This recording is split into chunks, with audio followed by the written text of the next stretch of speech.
கடந்த 2021 சாம்பவி மகாமுத்ரா கிளாஸ் பண்ணேன். அது பண்ணுறதுக்கு முன்னாடி வரைக்கும் வந்து எனக்கு ஒரு தீவிரமான ஒரு ஸ்ட்ரெஸ் இருந்துச்சு. அதுலேருந்து வெளியே வரக்கு நான் என்னென்னமோ முயற்சியெல்லாம் செஞ்சு பார்த்தேன். பல விஷயங்களை ட்ரை பண்ணி பார்த்தேன். எதுவும் அப்படி பிரமாதமாக வேலை செய்யலை.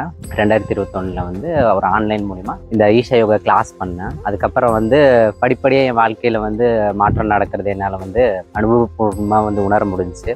அதுக்கு முன்னாடி வரைக்கும் கொஞ்சம் கோபம் அதிகமாக இருக்கும். நான் கோவப்பட்டாலும் ரொம்ப இதாக இருக்கும். கிளாஸ் பண்ணி முடிச்சதுக்கப்புறம் அதுலேருந்து அந்த கோபம் இந்த இதெல்லாம் வந்து ரொம்ப குறைஞ்சிருச்சு. மற்றபடி பெண்களுக்குன்னு நம்ம எடுக்கும் போது அவங்க வந்து யோகா பண்ண கண்டிப்பா அவங்களுக்குள்ள இருக்க இன்செக்யூரிட்டிஸ் வந்து கம்மியாகும்னு நான் நினைக்கிறேன். ஏன்னா நான் ஃபீல் பண்ணேன். வேற யாரும் சொல்லி தெரிஞ்சுக்கிறத விட நான் அதை வந்து அனுபவபூர்வமா உணர்ந்திருக்கேன். நான் லாஸ்ட் இயர் டிசம்பர்ல தான் சாம்பவி மகாமுத்ராவோட கிளாஸ் நான் பண்ணேன். அது பண்ணதுக்கப்புறம் எனக்கு வந்து நல்ல டிஃப்ரென்ஸ். சுருக்கமாக சொல்லணும்னா இன்னர் செல்ஃப் பற்றி நல்லாவே அந்த ஒரு நம்ம கேதர் தெரிஞ்சுது. ஈச் அண்ட் எவ்ரி ஸ்டெப்பும் ஒவ்வொரு மூமெண்ட்டையும் நம்ம ரெஸ்பான்சிபிளாக எடுத்து ஒவ்வொரு ஸ்டெப் எடுக்கும்போது அந்த ஃபீலே ஒரு வேற மாதிரி இருந்தது. ஸோ அது எனக்கு த்ரூ அவுட் த லைஃபே எனக்கு நல்லாவே ஒரு ஹெல்ப்ஃபுல்லாகவே இருக்குது. என் வாழ்க்கையே முழுசாக மாறிடுச்சுன்னு கூட சொல்லலாம். அதுக்கு முன்னாடி இருந்த நான் வேற, அதுக்கப்புறம் இருந்த நான் வேற.